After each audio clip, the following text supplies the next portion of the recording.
Shout out talaga sa mga batang 90s dyan. Na-miss ko lang ito mga idol. Minsan talaga mga idol, masaya din talaga maging isip bata paminsan-minsan mga idol.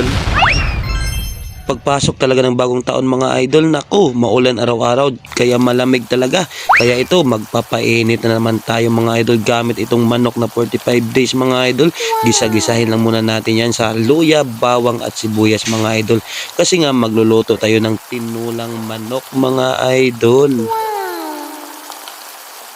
At nang matapos nga natin mag-isa mga idol, ilalagyan na lang natin ng tubig yan para may sabo-sabo mga idol habang maulan talaga sa labas. At yung mga alaga natin, no? Naku, paikot-ikot lang dyan sa labas habang umulan. Reserve yan mga idol. Siyempre, shoutout muna natin si Borby R. Marco, kay Ninyo Martan Kiniso. Ayan, idol, tingko-tingko talaga sa patuloy ninyong suporta habang yung anak natin, ito may itinuturo, kinuha yung walis natin. At may itinuturo dun sa taas mga idol.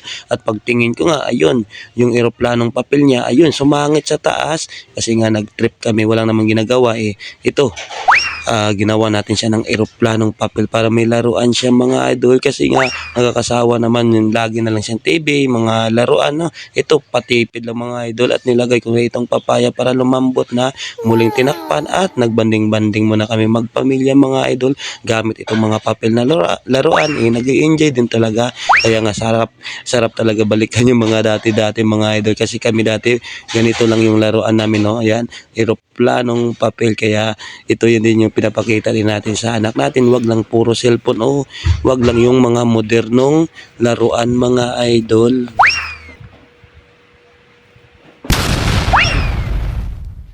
At gumawa pa nga tayo ng barkong papel mga idol, parang isip bata talaga.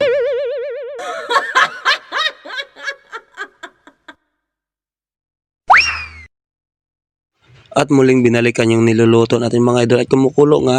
At pagkuha ko ng takip, ayan, medyo nasira na yung takip ng rice cooker natin. Sa sobrang kalumaan ng mga idol, pero goods pa rin yan mga idol. Rice cooker lang pala yung gamit natin dito mga idol. Kaso nung pareho lang yung pag may gasol kayo, dagdag bayad ko na lang dun sa kuryente. Di ba mabilisan pa yung luto. Nilagyan natin din yan ng healthy food mga idol. Siyempre tulad ng kapaya sa amin sa Aklanon o papaya sa Tagalog mga idol, at malunggay.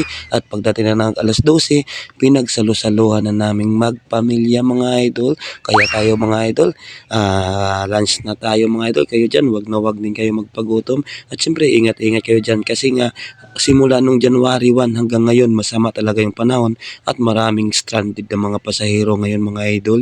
Yung iba nga, yung January 3 pa dapat umalis, ngayong araw pa lang papalis at baka mas stranded pa mga idol. Kaya hanggang dito na lang mga idol. Thank you.